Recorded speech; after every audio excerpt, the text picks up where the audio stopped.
Hey friends, welcome back to my channel. If you're new here, my name is Stefani and you're welcome to another video. So in today's video, we're going to be talking about something that is very dear to my heart because I'm a parent and I want the best for my kids, right? And also I have a very sensitive nose, so I always pick up on all these little scents, and when I smell things I don't like, I don't hold back. Like, I don't know how to do it. And it pains me even more when it's coming out from my own children or myself or who close to me or my loved ones. So yeah, if you're interested in how to tackle that issue, which is probably you've started noticing some not so pleasant changes in your children, maybe they are maturing and there's some kind of hormonal change going on, some kind of funky smell going on and all that, please sit back, grab a drink, relax and enjoy the video because I'm going to be sharing some really helpful tips. All right? Okay, so first thing first, your child or your loved one or anyone around you that all of a sudden started having like a very unpleasant smell coming from them. First of all, it's not due to bad parenting. Okay, so first of all, you need to just calm your nerves down in that aspect. It's actually like a normal phenomenon, but when it becomes abnormal is when you refuse to acknowledge the issue and treat the issue and do the right thing, right? Okay, so I'm going to be sharing with you tips that I know have never failed me.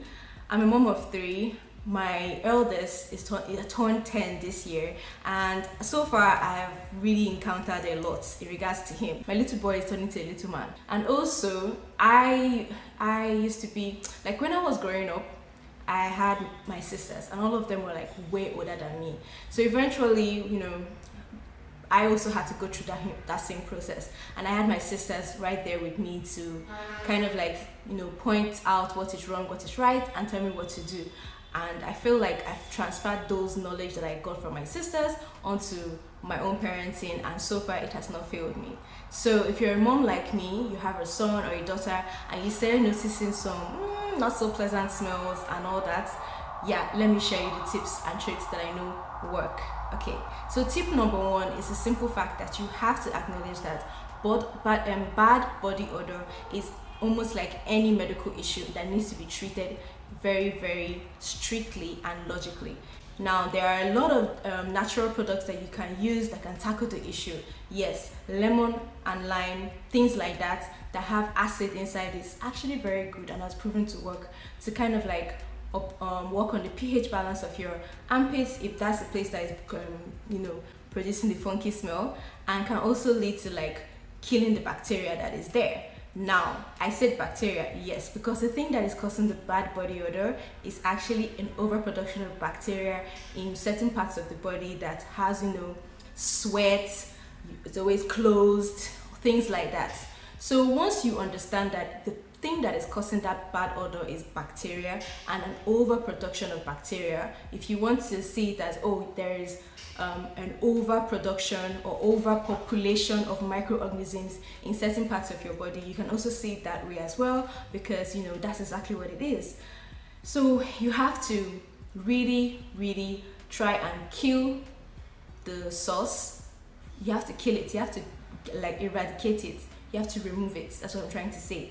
So one of the best and most effective ways, like I said, is going natural with lemon juice, lime juice. This is a very good method. Another alternative will be to use benzoyl peroxide, hopefully and preferably at a very high percentage, which is 10%. You can use 4%, you can use 2%, but it will take a longer time. And really, at this moment in time, when it comes to killing bacteria like that is causing the bad odor in your armpit or groin area of your child, your loved one, your house help, anyone that that has bad body odor, you really need to like kill the bacteria in those areas because it's in excess. We all have microorganisms in our body, but when it becomes excess, that's when you start getting those funky smells and all that stuff. So it's in your best interest to use benzoyl peroxide at 10% that will work effectively and in a shorter period of time to get that place smelling less. Now, everybody has their own body odor, believe it or not, they do. Society has made us to believe that we're supposed to be smelling like roses, perfume, oud, this, but that's a lie. We all have our own natural scents, and that's why also when you buy perfumes, some perfumes tend to smell well, some perfumes don't tend to smell well, because your body chemistry, so on and so forth, even the region where you're living, all plays a big role. So it's not a matter of buying one special deodorant and all that stuff to tackle your child or your loved one, your house help, yourself, your body odor, whatever, your workers. It's not, because I know a lot of people that the minute they smell any bad odor, they're telling you, oh, you don't bath well, or I have deodorant. They want to gift you deodorant, which is, how do you gift somebody deodorant? I'll just feel so awkward. So anyway, it's not a matter of deodorant, it's a matter of killing the bacteria in those parts. So yes, you kill the bacteria with one. I mentioned one product, which was what?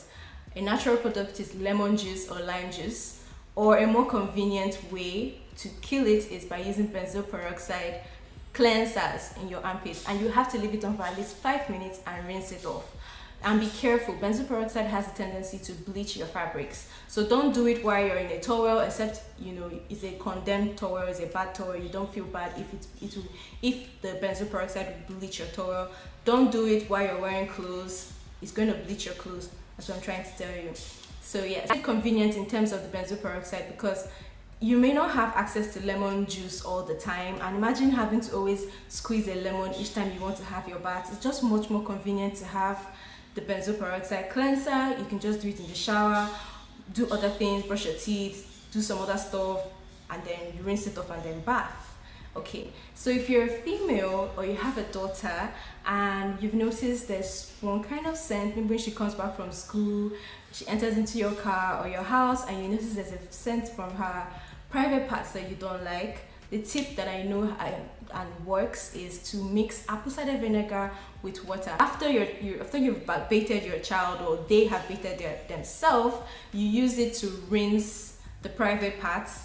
Rinse, and of course you have to pat that place dry. Yes, that helps to kind of like regulate the pH balance. Tip number 3, this is something that may be a hard pill to swallow for everyone. You're supposed to be very careful while you are taking antibiotics. There are some people that I know that sometimes they'll say, it's been a while since I've had antibiotics, let me go and take it.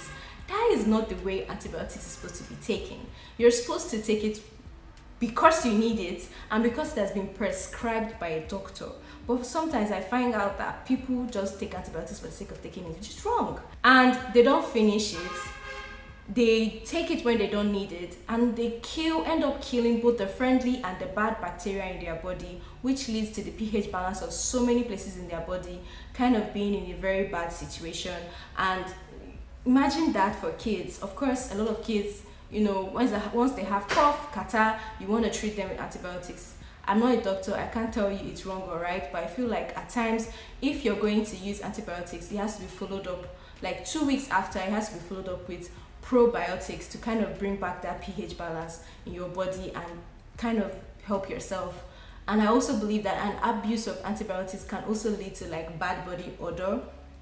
That's my own opinion anyway, because I feel like if you're killing all the bacteria, you're literally rendering yourself, free and open for both the good and the bad to land on you, and it's creating families in places or whatnot. Of course, it leads to you having bad body odor. Another tip I would have to share is the fact that sometimes it's not a matter of using a deodorant that your friend is using, or using a deodorant or antiperspirant that is very popular, or you keep seeing the adverts, you keep seeing your favorite influencer using. It's a matter of using what works for you, what is best for you, and even what's best for your pockets. I see a lot of people buying spray deodorants and spray antiperspirants, because deodorants, by the way, roll-on, and antiperspirant, those are two different things. Antiperspirant is supposed to stop your sweat, and it's preferably used at night time, so it gets a chance to actually go into your sweat pores and lock it up and stop sweating,